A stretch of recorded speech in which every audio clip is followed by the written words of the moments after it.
어서 구독 누르라고. 보기. 다이어리 대신 아이패드 프로로 메모하는 건 어떨까요? 우기부기님 영상 보니까 다이어리가 급 땡기긴 하던데요. 일단 이 차이가 무엇인지 한번 명확히 보자고요. 전자수첩과 진짜 수첩의 차이를 지금 우리가 한번 생각을 해봐야 되잖아요, 그쵸? 솔직히 아이패드 프로로 메모하고 이렇게 하는 거 저는 괜찮다고 생각을 합니다. 근데 제 개인적인 저의 입장에서 일단 말씀을 드리면 두 가지 다 하는 게 낫지 않을까 생각을 해요. 왜냐하면 저도 핸드폰으로 기록을 하거든요. 저는 핸드폰과 블루투스 키보드를 가지고 있어요. 그래서 때로 진짜 빨리 치고 싶을 때 카페에서는 그걸 써요. 노트북을 안 가지고 갔을 때는. 그리고 진짜 나의 성장을 위해서 천천히 뭔가 씹어서 나의 생각을 정리할 때는 글로 써요. 이 두 가지를 다 하는데요. 이 약간 느낌이 다릅니다. 글로 꾹꾹 눌렀을 때는 우리 이 생각의 속도와 이 글씨의 속도가 같아져요. 아이패드로 이렇게 쓰신다는 거잖아요, 그쵸? 그러면은 이 쓰는 거에 차이는 없다고 보면 될 것 같은데, 그러면 이제 두 번째로 내가 모은 자료들이 어떤 식으로 저장되느냐, 그걸 봐야 돼요.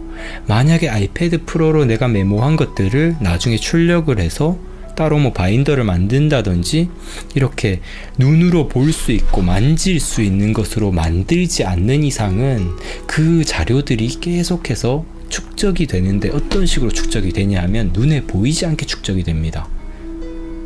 그러면 이게 활용도가 아주 그냥 떨어져요.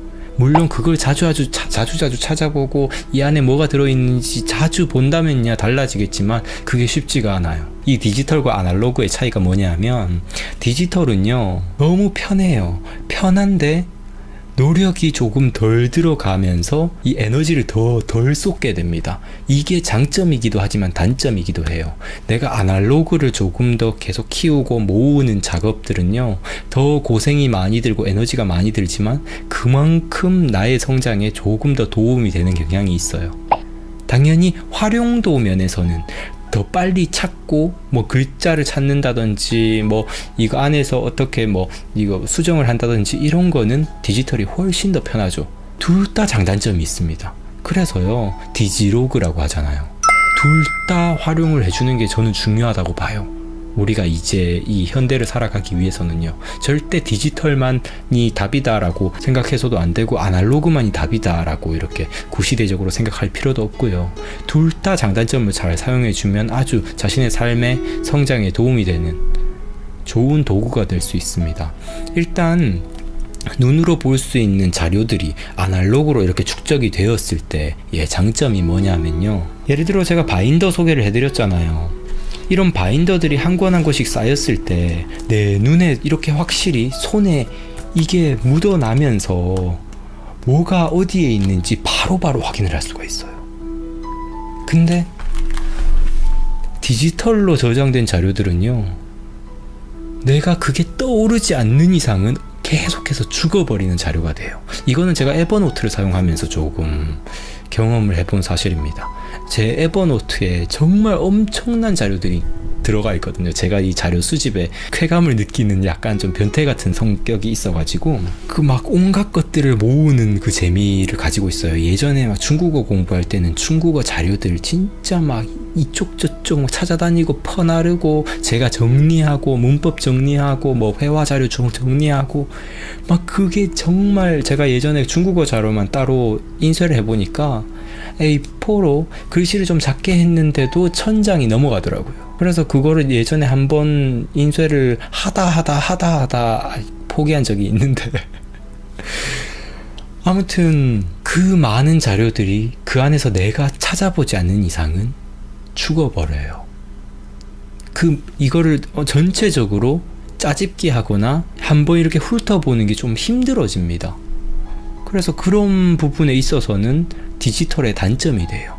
아날로그의 엄청난 장점이 되죠. 예를 들어서 제 일기장 이렇게 모아놓은 거 지금 일부분만 꺼내는 건데요. 제 일기장을 이렇게 모아놓은 것들을 이게 한 곳에 꽂혀 있고 제가 이렇게 한 번씩 꺼내가지고 훑어보기는 정말 편해요. 정말. 근데 제가 제 에버노트 안에도 예전에 한 번은 한 거의 1년 정도는 에버노트에다가 일기를 썼던 적이 있어요. 근데 그 일기는 거의 죽어버린 일기가 돼버렸습니다. 제가 다시 볼 수가 없어요. 그 안에 뭐가 있는지도 모르겠고요. 그래서 한번 날 잡아서 제가 그거를 다 인쇄를 해가지고 따로 일기 바인더에다가 꽂아놔야겠다 지금 생각은 하고 있어요. 근데 아무튼 디지털은 그렇게 그냥 죽어버릴 수가 있다는 거예요. 내가 알지도 못하게 그냥 계속 죽어버릴 수가 있다는 거예요. 물론 이런 것들이 계속 쌓이다 보면 짐이 될 거예요.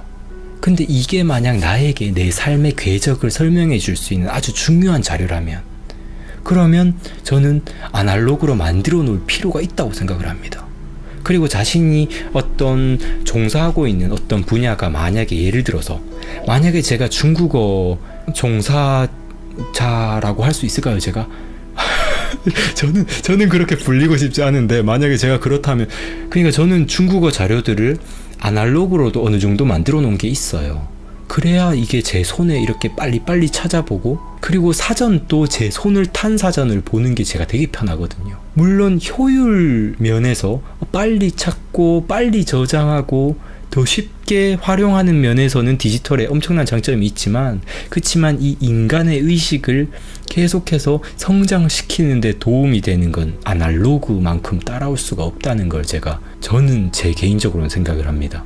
그래서 저는 두 가지를 같이 활용하는 게 참 좋을 거다라고 이야기를 해드리고 싶어요. 그래서 저는요, 잠깐 보여드릴게요. 잠시만요. 이게 제가 자기 경영 이 노트라고 이렇게 만들어 놓은 게 있는데, 여기에 제가 뭐 혼자서 혼자 전라면 그림도 그리고 글도 쓰고요.